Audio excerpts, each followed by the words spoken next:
Tonight, Jasper residents learn when they can go home, but not everyone can stay.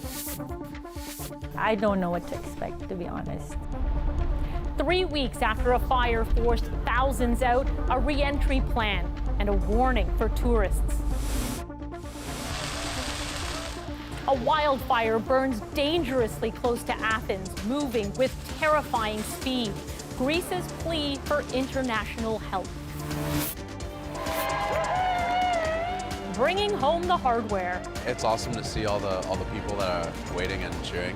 What's next for Canada's Olympians after a historic performance in Paris? From CBC News, this is The National with Christine Barak. Thanks for joining us. Adrian is away.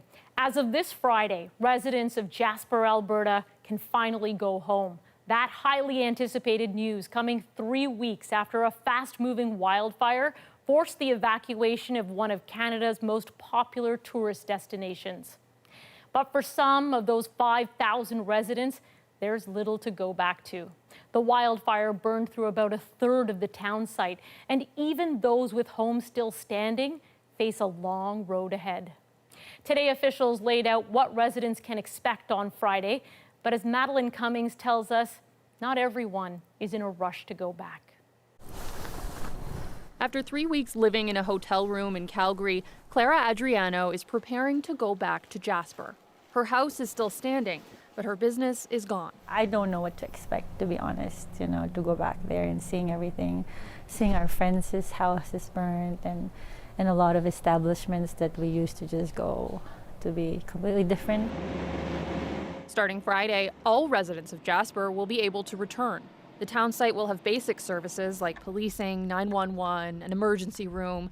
Residents can get gas and some groceries. Wildfire still burns out of control throughout the national park, but the danger around the town site is contained. It is safe to come back to Jasper. There are no risks to public safety in the town site. However, the varying conditions of the properties upon their return is what residents should be prepared for.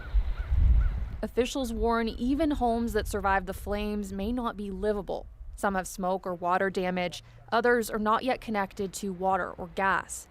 Tourists won't be turned away, but they aren't exactly welcome. It's like half burnt to the ground, so I don't really understand why visitors would even want to go to Jasper at this time, and it's like I don't even know where they're going to stay. Some 5,000 evacuees scattered across Alberta and British Columbia will have a few days to prepare. There's a re-entry guide advising what to bring and how to enter homes safely. Before you throw anything out, to document what those items are. Take pictures, take video. But not everyone should return. Residents with asthma and complicated medical conditions are being warned to stay away for now. Adriano and her husband are still deciding when they'll go back and how they'll face that reality. It's going to be hard for many, so I think just going through that, allowing ourselves to heal slowly, and maybe we could start somewhere there. Madeline, officials are asking people who want to visit Jasper to stay away, at least for now, but that's something they're requesting, not enforcing. Why is that? Well, it really comes down to logistics. Jasper's incident commander said that if they were to check the IDs of every single person trying to enter the town, that would delay the re-entry by weeks. So tourists are being told now is not the right time to come to Jasper. There are not a lot of services available for residents, let alone for tourists, and campgrounds and trails and day use areas remain closed. Madeline Cummings in Edmonton. Officials in the Northwest Territories already dealing with wildfires are warning the hot, dry weather could make matters worse. Heavy smoke has blanketed swaths of the territory, and air quality advisories are in effect. Fire officials say there is no immediate threat to communities, but fires around the Great Slave Lake region have grown exponentially in recent days. One person is dead and thousands of people have fled their homes tonight near Athens. A wildfire sparked just yesterday has now reached the suburbs around the Greek capital, burning everything in its path. Susanna De Silva now with more on what caused this quick escalation. High temperatures, extreme drought, strong winds, a dangerous combination. Flames towering as high as 25 meters, consuming homes despite the best efforts of Greek firefighters and residents, some of whom refused the orders to evacuate. We knew that if we left, no one will defend our house, this woman says. The massive fire sparked Sunday afternoon near a town about 35 kilometers outside of Athens and raced towards the capital and its iconic landmarks. The police helped hundreds of people out of the path of the flames, with more than 30,000 ordered out. The situation is out of control, this resident says. With such strong winds, it is uncontrollable. The fire front is of enormous proportions. In spots where the fire already raced through, a look at the damage. 30 years. 30 years. Greece is coming off the hottest June and July on record and the warmest winter the country has ever seen, and experts point to climate change. The Mediterranean is one of the areas around the world that is warming more rapidly than many other areas around the world. Add to the mix lands once farmed, now abandoned, with younger generations heading to the cities for jobs. So that means that the landscapes are now much more flammable than they would have been pretty much over the last 5,000 years. With the latest fire, just another example. During the last 7 years, during summers, about 35% of the forest areas of the greater Athens area is lost by forest fires. And this number will increase. Several countries are promising to send firefighting help that will be needed as the weather is expected to stay hot and dry. Susanna da Silva, CBC News, Vancouver. Tonight, Russia says it's evacuating a second region inside its borders as Ukraine continues its attack, the largest occupation of Russian territory since the Second World War. Ukraine moved into the Kursk region 1 week ago in a rare cross-border attack. Now some 11,000 people have been moved from the Belgorod region, according to state media. As Kayla Hounsel explained, some Russian attitudes about the war may be changing now that fighting is on their doorstep. Russians fleeing their homes, feeling the impacts of war. The country now evacuating a second region, Belgorod. 120,000 people in total, it says, since Ukraine fought its way into Russia. I was in my room. I lay huddled up and it went bang, bang, bang, says this woman. It's been a week since Ukrainian troops battled their way across the border into Russia's Kursk region in a surprise ground assault. Ukrainian President Volodymyr Zelensky is now acknowledging the offensive, saying Russia brought war to others and now it's coming back home.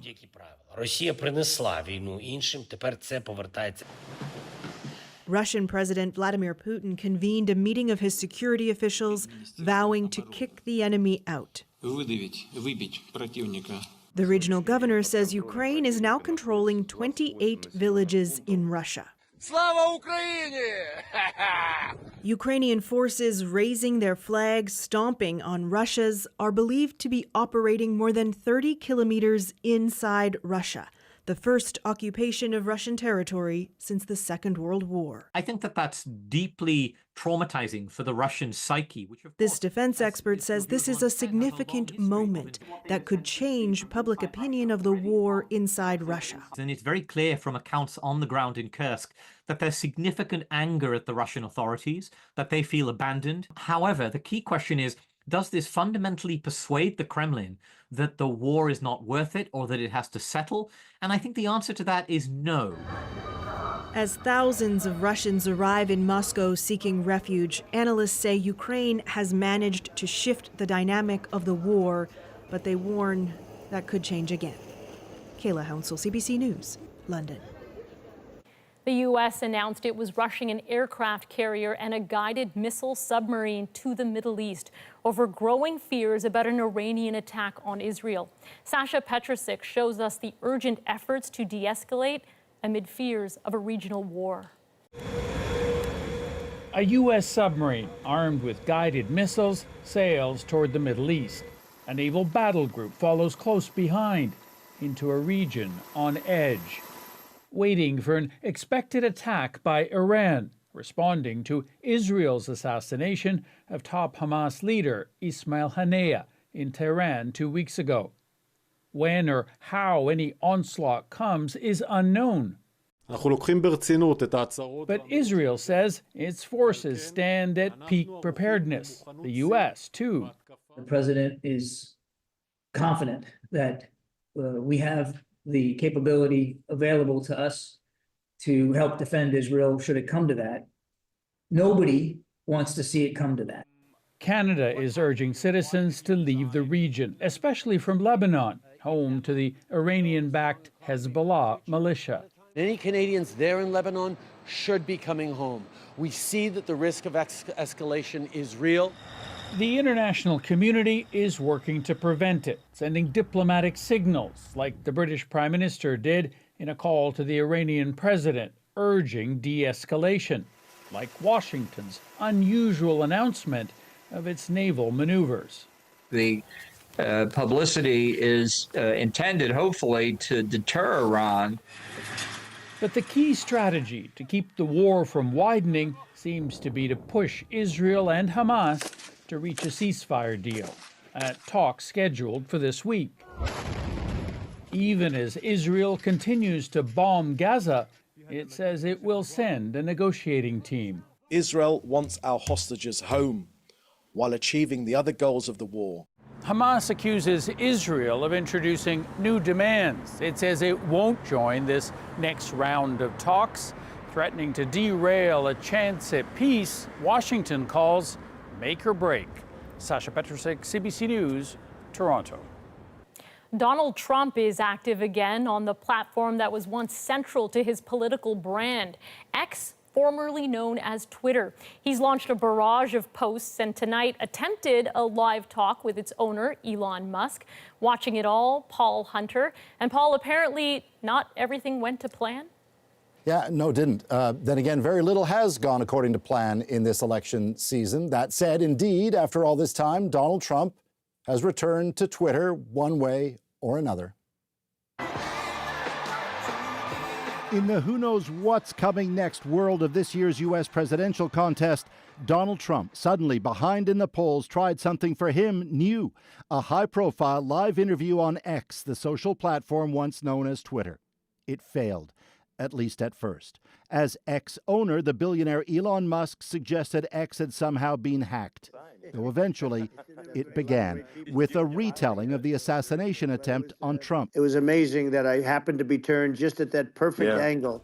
To recap, it's been just a handful of weeks since Joe Biden stumbled in that debate, since Trump was shot at, and since Biden, sliding in the polls, then stepped aside, leading to the rise of Kamala Harris in his place. If the election were held now, say some pollsters, she would win. And I want to emphasize, it's not just about momentum. It's also about passion. It's about commitment. And Harris voters are even more eager to vote for her than Donald Trump voters are to him. We've not seen that in the entire campaign. Think that might be rattling Donald Trump? Consider this Trump posting of an allegation Harris's team faked a crowd shot at a recent Harris rally. She's a cheater, wrote Trump, seemingly forever sensitive to crowd sizes, even though there are news photos from the same event and videos suggesting her crowd really was that big. But from Trump, there's more. This new campaign video targeting Harris. Do you have any plans to visit the border? We are going to the border. We've been to the border. You haven't been to the border. And I haven't been to Europe. Attempting to define Harris as weak on immigration, crime, and more. The issue for Trump is that none of the negativity on Harris seems to be sticking, at least not yet. So, Paul, Trump has been off X since it was Twitter back in 2021. He was reinstated by Musk a while back, but he largely avoided the platform. Why did he try this now? Well, call it Twitter or call it X. Hiccups aside, it is without a doubt still the easiest, fastest, and in many ways most effective means for Trump to reach voters. Look at it this way. He still has 90 million followers on X. Meanwhile, he's also all of a sudden struggling in the contest for the White House that just a few weeks back seemed his to lose. In a sense, he didn't need X until now. It's clear the Trump campaign was caught off guard by the switch from Biden to Harris. Trump seems to be signaling tonight that he wants to find his footing again and go on the attack again in his old stomping grounds, as it were, albeit now he's playing catch-up. Thanks, Paul. CBC's Paul Hunter in Washington. Well, a third person has died in a listeria outbreak linked to plant-based beverages sold in Canada. The Public Health Agency says there are now 20 confirmed cases of listeriosis in Ontario, Quebec, Nova Scotia, and Alberta. 15 people have been hospitalized. Refrigerated Silk brand almond, coconut, oat, and almond coconut milk, as well as Great Value brand almond milk, are affected. Those with best before dates up to and including October 4th have been recalled. While hundreds of people in Quebec are still stranded, some homes cut off after the remnants of Tropical Storm Debbie wiped out roads and triggered landslides on Friday. While the worst of it is over, as Alison Northcott shows us, the daunting cleanup is just beginning. The soggy contents of people's flooded basements pile up. The water was in the whole basement, but if you turn around over here, you'll get the high water mark that's still wet in the stone. So it came up to here. Residents like Warren Smith are clearing out flooring, furniture, and more. What do we replace, what don't we replace? So we have a lot of decisions. A few blocks away, Johnny Pasquale is helping his 84-year-old mother-in-law. Start removing at least 2 feet from the floor, because as you can see, all the wood is wet. A record amount of rain fell over a short period of time on Friday, but the cleanup will take much longer. This normally busy section of highway is still closed because of the flooding. How complicated was it with the detour? Insane. No, not complicated, insane. More than 70 roads are damaged, some unpassable. The province says nearly 400 residences remained cut off on Monday and stranded. Unbelievable, the damages that have happened. The river just went out of its own bed and go through some home. The town of Saint-Laurentide is now struggling to deal with all the contaminated debris. Disaster response companies say they're dealing with unprecedented demand. It's been once in a lifetime. We have received more than 4,800 calls since Friday. It's more than we have ever received. And as you see, this whole room is damaged with water. It took Donna Gellis 3 days to get through to her insurance company, and she says cleanup supplies have been hard to find. You put the fan in front of a heater, baking soda, and we have bags of rice. So we couldn't find dehumidifiers. We tried to make some of our own. Quebec's public security ministry says dozens of municipalities are affected, some under a state of emergency. It says homeowners whose insurance plans don't cover the damage can apply for financial help from the province. Alison Northcott, CBC News, Montreal. The expansion of Goodyear's Ontario tire plant is getting a financial boost from the federal and provincial governments. It's not just about, making a few more tires here, although 2 million more tires is a very good thing. It's about the jobs that Goodyear is going to be relying on and that folks in these communities can rely on. Goodyear says it will create more than 200 new jobs over the next 3 years through the expansion of its facility just west of Kingston. Ottawa and Ontario are contributing tens of millions of dollars aimed at modernizing manufacturing and increasing production of tires for electric vehicles. At airports in Canada today, a big welcome home for our Olympic athletes. It's awesome to see all the people that are waiting and cheering. After their thrilling performances in Paris, what comes next for Canada's Olympians?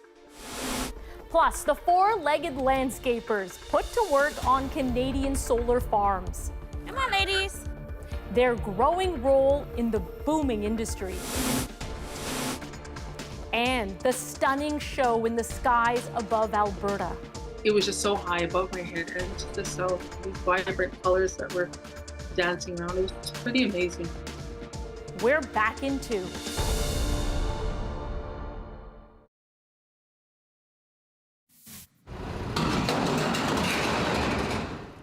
It was a comparatively quiet day on the streets of Paris the day after the Olympic Games came to a close. Metal barriers were hauled away as the city returns to normal. More than 24 Canadian Olympic athletes still basking in the afterglow of the Games are back home tonight. But after making the podium, what comes next? Thomas Daig looks at the opportunities that could come with their newfound fame. Now familiar faces across Canada, Olympians showing off the hardware they brought home from Paris. It's awesome to see all the people that are waiting and cheering, and it's kind of surreal. Josh Liendo captured silver in the 100-meter butterfly. Now for first-time medalists like him, what comes next may be just as crucial, say experts. This new windfall of potential endorsements may come through that are really going to keep them going. Many athletes depend on endorsements to better fund their training and plan for their post-Olympic future. Smoking cigarette, mixing codeine up with... Consider this social media video by the gold medal winning b-boy known as Phil Wizard. Notice that Red Bull logo on his toque and the Lululemon branded track pants on display. Let's say an athlete goes to the Olympics and has a huge moment, they can skyrocket with followers and engagements, and it can ultimately allow us to charge more for those athletes. Oh, this is close, and it's to grass. A podium finish does come with some cash, like for the gold medal winning men's 4x100 meter relay team. Each sprinter takes home at least $88,000 in prize money, while diver Nathan Zombor-Murray is only guaranteed $10,000 from the Canadian Olympic Committee for his bronze. I'm going to focus on my studies for a little bit now, and then come back and see where it takes me.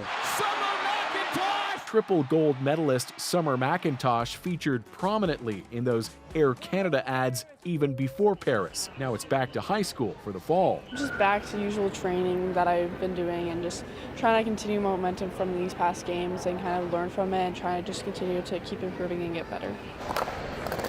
They'll all have plenty of autographs to sign now, with Olympic-sized achievements to be proud of. Thomas Daig, CBC News, Toronto. After a landmark antitrust ruling, we break down how a U.S. judge says Google broke the law. What most people don't understand is just how far Google has gone to force its competitors out of the picture. The tactics used to dominate the market and the potential fallout for the tech giant. Plus, keeping pace with the digital world. I actually bought a computer on Sunday. I've never had one before. The push to improve digital literacy among Canada's older adults. The National takes you deeper into the stories shaping your world next.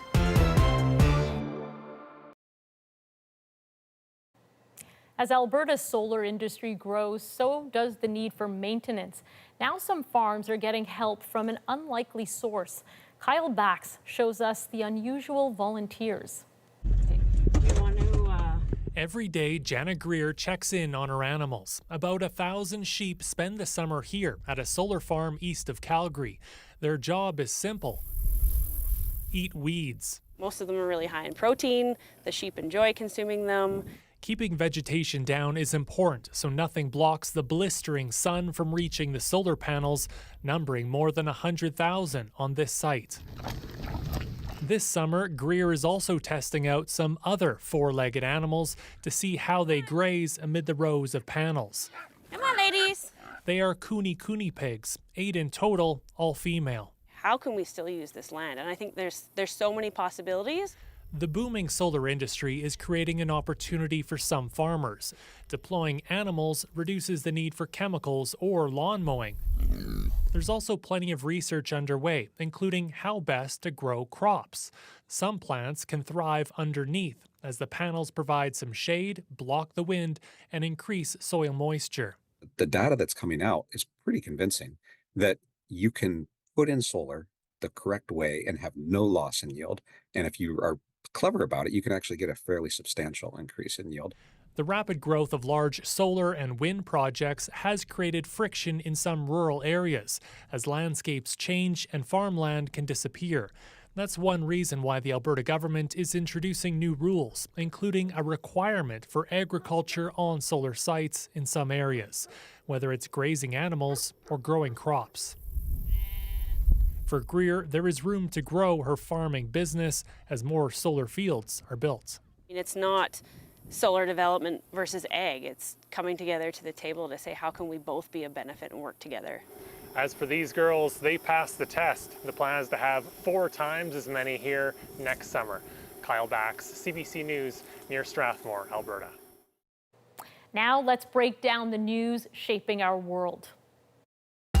In a fast-moving world of technology, a growing number of seniors find themselves struggling to avoid scams and misinformation. They assume my close friends and my family wouldn't share false stuff. How digital literacy training may be the solution. But first, we all know that when we search something, we Google it. Did the world's best-known internet search engine break the rules to earn its place at the top? A U.S. federal judge thinks so. Andrew Chang, host of CBC's About That, breaks down why. Google is the biggest search engine on the planet, and it's not even close. You know what Google's global market share is on search? 91%. You know this, I know this, because I don't even search for things anymore. I Google things. Just Google it. Just Google it. Google it, Google it, Google it. Please Google it. Google is free, Google it. But in the United States, where Google just lost a landmark antitrust lawsuit, a judge has decided it became the biggest and the best by cheating, by breaking the law. A federal judge has found that tech giant Google broke antitrust laws, acting illegally to maintain a monopoly in online search. So yes, Google is a verb. Not always for the better. This is Lemon. You mind if I Google myself in your office? Sure, Tracy. Can I use your computer? How else are you gonna do it? And it hasn't played fair. But here's the thing that'll really blow your mind. Google's closest competitor in the US right now, Microsoft, you know them, right? Second most valuable company in the world, market cap over $3 trillion. They created Bing. Okay, well, I guess my work here is done. I'll let Bing take over from now. Their market share, just 7%. And what most people don't understand is just how far Google has gone to force its competitors out of the picture, how many billions of dollars it spent to do it, and how utterly hopeless it all was that Microsoft once offered Apple 100% of its search ad revenue to dislodge Google as its default search engine, and Apple said no. More on that later. Google is a very dominant search engine. In the judge's words, Google is a monopolist, and it has acted as one to maintain its monopoly. I'll show you how. The entire case against Google revolves primarily around one thing: the absolutely immense advantage you get when you're the default choice. And I'll show you what I mean. So if I open up a tab here and I type in a question just directly into the search bar, it doesn't really matter what I type. What does a giraffe look like? You'll see right here, it says Google search. I didn't tell it to search on Google specifically, and I never told my browser that I prefer Google. It just kind of assumes that I'm a Google guy. The same is true if I go to Firefox. What does a pig eat? Again, search with Google. It's still defaulting to Google. If I use my phone's default search widget, I can notice right away that it's going to query Google. Even Samsung's native search widget, if I click it right here, I can see it's taking me to Google. The same is true on all Apple devices, iPhones, Macs, laptops. If you ask Siri a question, it's checking Google. Just about the only place Google isn't the default choice is on Microsoft's Edge browser, where Bing is king. And the point here is that Google's search dominance has become virtually impossible to challenge because of this highly prized default status. Defaults are hugely important because even though they're kind of easy to change, you can go into the settings and change your default search engine or change your default browser on your phone or your computer. A lot of people don't do that. There is an entire branch of behavioral economics devoted to what's called default bias, how consumer choice is heavily influenced by how those choices are presented or not presented at all. And in his decision, the judge notes this bit of expert testimony. The vast majority of individual searches or queries are carried out by habit. That is to say, search is so integrated into our lives. Like we do it without thinking. Most people might not even stop to consider that there is a default search engine at all. And Google counts on this. The judge in this decision notes that by far the biggest way to get search clients is through this default distribution. And what Google has done is offer to share the ad revenue it gets from search results with those companies that agree to give Google default status. Google struck these deals with distribution partners like Apple to basically get the default status as the main search engine, the search engine that you see front and center everywhere you go on your iPhone. In exchange, Apple got a portion of the revenue that came from the searches that people ran on iPhones. It's a lot of money. It's like the equivalent of more money than a lot of countries make in a given year. In 2021, Google handed over $26.3 billion in revenue share, which Google lists as tax or traffic acquisition costs. Apple gets the vast majority of that money. In 2022, an estimated $20 billion. And just to give that number a frame, that amount was almost 1/5 of Apple's entire operating profit for the year. So that's a lot of money, right? And you know Mozilla, they make Firefox. Google gave them about $400 million in 2021 under a similar deal. That was 80% of Mozilla's operating budget. To underline the point, Mozilla, as we know it, would not exist without Google. Companies are hugely reliant on Google because Google is just minting so much money from its search engine. It's just such a hugely profitable endeavor that Google has a lot of money to throw around, and no one else in the search ecosystem can match that. Google also pays huge sums of money to phone manufacturers. They demand a lot in return. So for example, Samsung has a deal with Google. They have to have a deal with Google in order to load Google's apps onto their phones at all. But they also have to feature those apps in prominent positions. What's more, things like Google Search or Google Chrome can't be deleted by the user. You see right here, it says disable. Normally that should say uninstall. And if they didn't agree to Google's terms, good luck with your phone that can't even run the Google Play Store, which is how the vast majority of Android users download any app at all. In order to use Android, you really need to have the Google Play Store. That's how all users get apps. Without that, you just basically have a dumb phone with nothing on it. These sorts of deals, according to the judge, had what he calls an exclusionary effect. Google gets exclusivity simply by virtue of how much money it can throw around.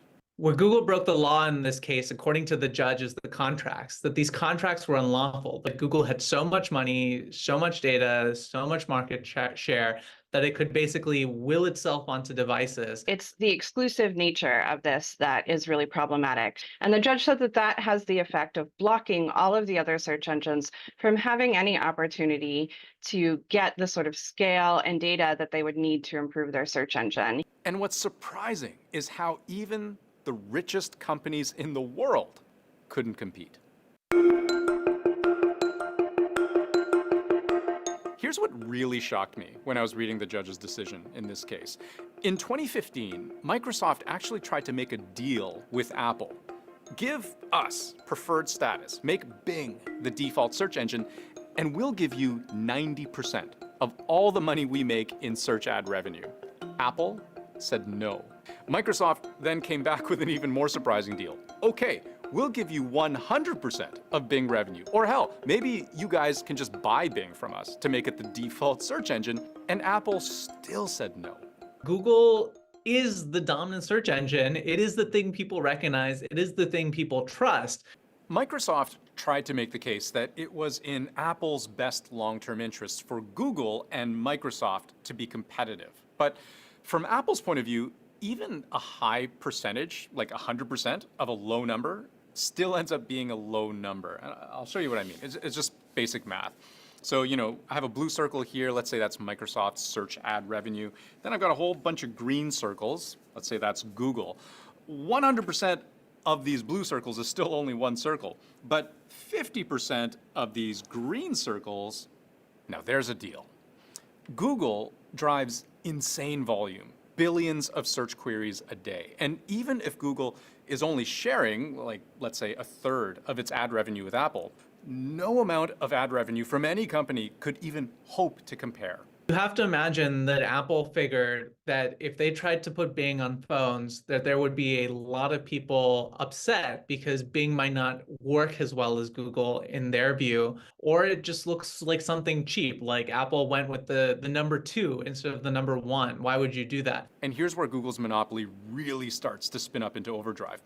Its competitive advantage keeps compounding on itself. What has turned out to be a very effective cycle for Google is securing these exclusive contracts, which help it find more users. It's like the whole world uses Google. And every time you do, Google learns something about you. It learns what kind of things you like to search for, how long you hover on specific results, which links you actually click, how often you go back to the search page after clicking away, your scrolling patterns, your location data, even the seasonality of your searches. Google, by default, stores 18 months of your search history and activity, which is immensely expensive, but also lucrative because it takes all that data and uses it to constantly improve its search algorithms. So, for example, it understands that when you Google something like White House, for example, you're not actually looking for houses that are white. It also knows that if you search for giraffes, you're probably researching for a school project, or hey, you're looking to see one at the zoo. Whereas if you Google tomato, just to give you a different example, it realizes that you might be more interested in how to grow them. And Google can use that data about searches and what people are clicking on to really optimize their search engine and continue to improve it in ways that the other search engines can't compete with. When it comes to general search, the judge made clear Google's exclusivity contracts are unfair to its competitors, to advertisers, and ultimately to consumers. So Google has all of this distribution, it gets more users, it can improve its search results, it can therefore get all of the advertisers, which means that it gets more money, which means that it can keep paying for the default. So it's like a never-ending cycle that people can't break into. There will be a second trial at some future date to determine what the government should actually do about Google's monopoly. But it's anyone's guess what that will be. The range is huge. It could be anything from asking Google to make minor tweaks to how it makes its deals, to ruling that those deals are completely illegal and have to be scrapped, to full-on just breaking up the company to break up the monopoly. Maybe even a public education campaign where Google has to let users know that there are other search options, that it is possible to change settings. And that could be all wrapped under the umbrella of some sort of body that is set up to monitor Google's compliance. I should mention, Google also plans to appeal this decision. On social media, Google writes, "This decision recognizes that Google offers the best search engine, but concludes that we shouldn't be allowed to make it easily available." It goes on, "As this process continues, we will remain focused on making products that people find helpful and easy to use." Which, to me, sounds like they're saying, we'll stay the course. Thank you very much. One last note, another case against Google, this one over advertising technology, is scheduled to go to trial in September. Next, helping older Canadians navigate the increasingly digital world. If it can help them with a daily task or a day-to-day life, then I think I've done my job. Well done. How different generations are working together to improve digital literacy.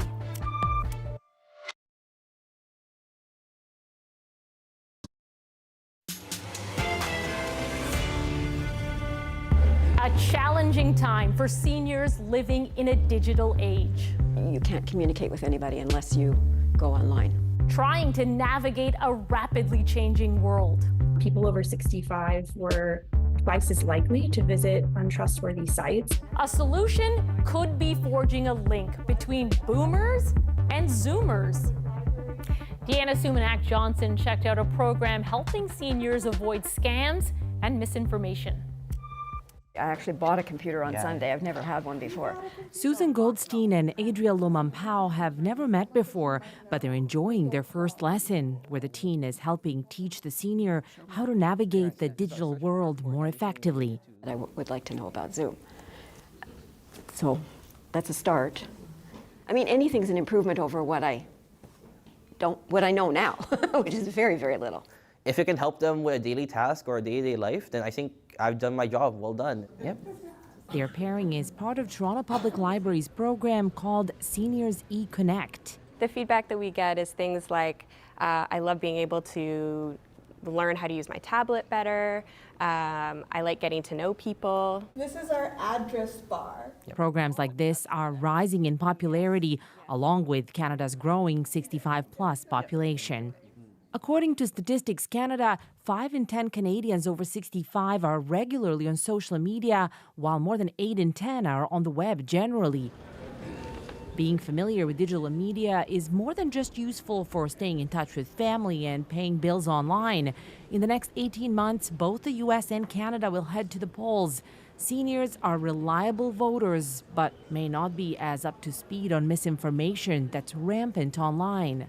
So think of that person you follow on Facebook, but you've never met in real life. Older adults have fewer of those connections. So maybe they expect to see credible content because they assume my close friends and my family wouldn't share false stuff, right? Here, make sure you click enter. Oh, right. And that makes programs like the ones Susan and Adriel are part of that much more important. A side perk, making social connections, even friendships, with a generation on the other side of the digital divide.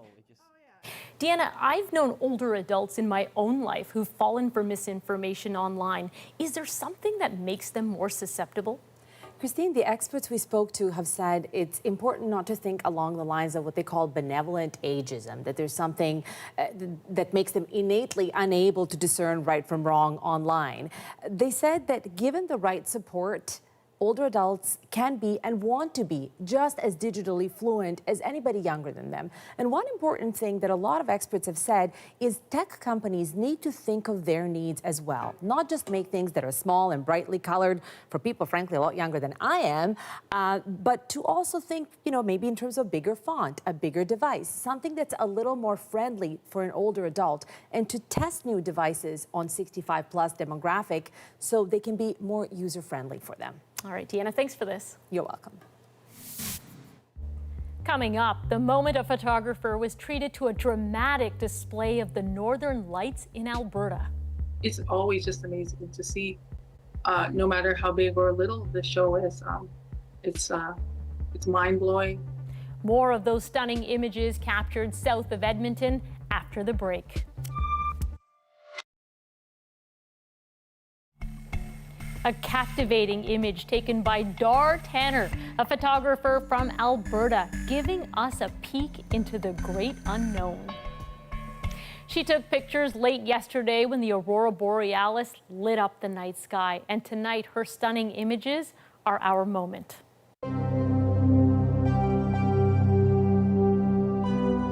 It was just so high above my head and to the south with the reds and all these vibrant colors that were dancing around. It was pretty amazing. I'm Cree from Northern Alberta, and we believe that the Northern Lights are spirits of our ancestors dancing in the sky. Every single time I see them, I get amazed. I've seen them so many times in my life, but every time it's always just amazing to see, no matter how big or little the show is. It's mind-blowing, it's nature's therapy. To me, it's like you don't have a care in the world because all you can focus on is the beauty that's there dancing all around you. It's always amazing every time. I like to look for things that is all around us that people don't normally look for or see. I just want people to see what I see. That's what I do, and I just love it. Just beautiful. Well, the night sky put on quite a show. The Northern Lights actually coincided with the Perseid meteor shower, a double feature. And you might recognize Dar there. She captured a white spirit moose in Alberta that made the moment a couple of months back. Really nice work. Well, thank you for being with us. You can watch anytime, anywhere on the CBC News app and subscribe to the Nationals YouTube channel. I'm Christine Birak. Take care.